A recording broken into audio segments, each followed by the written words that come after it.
Hablaremos ahora de la Tercera Reforma y del metodismo. Actualmente se comprende mejor la diferencia entre iglesias libres y otros movimientos religiosos surgidos a partir de la Reforma protestante. Pero no es tan sencillo precisar una identidad común respecto de estas comunidades porque no existe una definición exacta de ellas. Por un lado, tenemos que esa expresión iglesias libres es de tipo sociológico, no teológico, y por otro que el Concilio Vaticano II, al hablar de ellas, prefiere definirlas como comunidades eclesiales surgidas a partir de la Reforma protestante. En definitiva, no pueden considerarse verdaderas iglesias. Por esta definición que ya da el Concilio Vaticano II en su decreto sobre el ecumenismo, numeral 22, cuando habla del defectus ordinis, por un lado, han perdido la sucesión apostólica, el sacerdocio y la mayoría de los sacramentos, y por otro, de manera positiva, que conservan los primeros elementos de eclesialidad y santidad, como lo son el bautismo y la palabra de Dios. Estas son comunidades cristianas que responden a unas características generales, pero con gran diversidad entre ellas, y que han surgido en un momento histórico concreto, como respuesta a unas necesidades concretas. Al hablar del metodismo tenemos que hablar necesariamente de John Wesley, que fue su fundador, por así decirlo. Era un párroco anglicano y un profesor universitario que nació en 1703 y murió en 1791, afamado predicador de su tiempo, como otros tantos, que tenía un modo de predicar sencillo, popular y penetrante, muy apasionado. Era muy de atraer hacia grandes masas, de convertir grandes masas para su tiempo. Tenía un espíritu misionero que supo aunar junto al trabajo de los laicos. Se dio cuenta de que solo no podía atraer a grandes multitudes y pues trabajó de la mano con los laicos para esa labor misionera, evangelizadora. Su objetivo, el objetivo de Wesley, no era fundar una nueva iglesia, sino lograr la renovación de la vida religiosa y del ambiente estudiantil. Se dio cuenta de que la iglesia, los grandes estratos de la iglesia anglicana estaban abandonando a la clase obrera, los estudiantes, y la vida religiosa se iba abandonando, se iba acomodando, y pues él vio la necesidad de reformar estas cuestiones. Entre 1735 y 1737 fue enviado como misionero a Estados Unidos, donde conoció a colonos alemanes formados en el pietismo, que propugnaban el principio de la sola fe y la necesidad de la penitencia, y al volver a Inglaterra en el 1738, pues se propuso esta renovación que vio que hacía falta. Hablar de la fundación del metodismo es hablar necesariamente de un avivamiento wesleyano, que es definido así.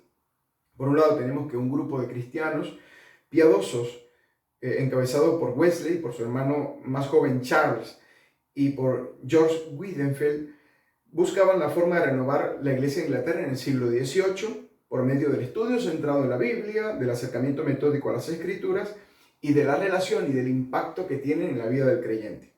Ese término metodista fue surgiendo como un apodo a nivel universitario, usado inicialmente con tintes peyorativos, despectivos, para designar al pequeño grupo de estudiantes de Oxford que entre 1729 y 1735, con fines de crecimiento y de edificarse personalmente en la vida cristiana, se iban reuniendo cada semana, ayunaban regularmente y se abstenían de casi toda forma de entretenimiento y de lujo, una vida muy desprendida. Visitaban a los pobres, a los enfermos y a los presos.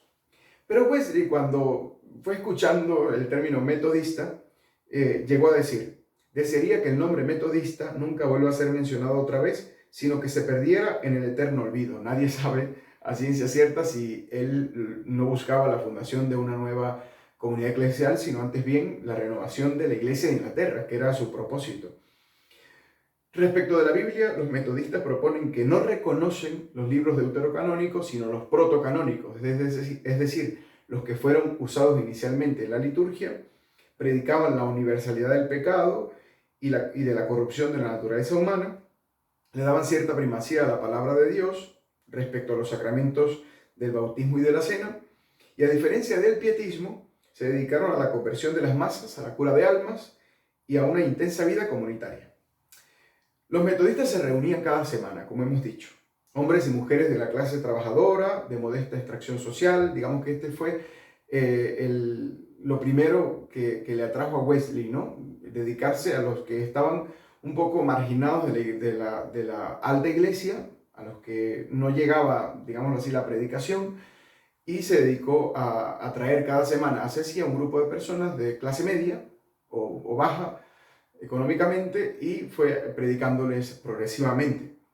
Básicamente se reunían en tres puntos en común, digámoslo así, cada semana. La oración libre en las reuniones, en el momento que quisiera, cada uno podía hacer su oración en la reunión, la confesión recíproca de los pecados y el apoyo mutuo para llevar una vida santa.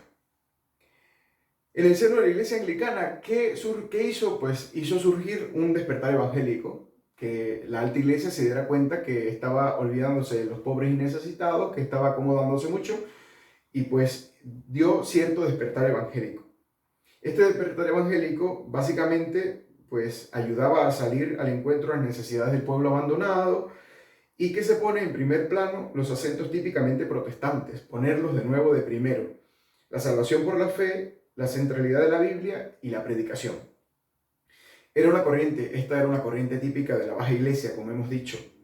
Una clara vocación social, una especial difusión entre las masas y la clase trabajadora obrera, y tenía un carácter práctico pastoral, es decir, una vida cristiana que se llevaba a práctica en el trabajo, en la pastoral, ¿no? En el trabajo de las fábricas y en los obreros, de los obreros. Se dedicó, como hemos dicho ya, de alguna forma, a los marginados y a los expulsados de las instituciones anglicanas. El metodismo, desde el primer momento, fue visto con recelo por las autoridades anglicanas y fueron marginados y expulsados de las comunidades, por lo que ya entonces fue viéndose la necesidad de ser una comunidad eclesial distinta.